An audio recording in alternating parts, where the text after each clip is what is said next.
Hello dear students, आशा करी आपण मैंने समस्ते बहुत भलर थे। ओडिशा आदर्श विद्यालय रिजल्ट बाहरी जाइए और आपण बहुत ही खुशी खबर हाँ कि नहीं केमी चेक करेंगे स्टेप बाय स्टेप आपने देखूँ निजर क्रोम ब्राउजर कि इंटरनेट ब्राउजर खोलेंगे और ये सर्च करेंगे कौन सर्च करेंगे सर स्टेप बाय स्टेप देखूँ जो मैंने जानना लिंक मुझे देदेवी है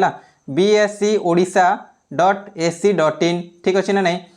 मारिदेला कौन करेंगे ना देखो ये प्रथम ही आपंकर आईओएवी एंट्रांस टेस्ट हाँ कि नहीं ये जो ठीक अच्छे पर मैंने चेक कले ओएवी एंट्रांस टेस्ट को ही क्लिक करेंगे जमी ही क्लिक करेंगे आपण मैंने डायरेक्टली आपंकर एमती एंटर रोल नंबर आसीज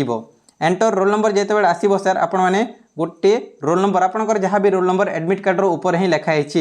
तापर ये जो गो ऑप्शन अच्छी ताको आपण क्लिक करेंगे क्लिक करला डायरेक्टली आपंकर आसीज सर ठीक अच्छे ना नहीं केते मार्क आसी आपने देखिपारे निजर मार्क आपण मैंने देखिपारे एवं 15 ରୁ 20 दिन पर आपंकर फाइनल मेरिट लिस्ट बाहर कि आपण मैंने सिलेक्शन होती ना होना बुझीपारे ना नहीं सेटा 15-20 दिन पर बाहर से केते केते मार्क आसिला क्यों कोई जिले में आपने देखुं ग्यारंटी मत कमेंट सेक्शन रे जनइबे ठीक अच्छे थैंक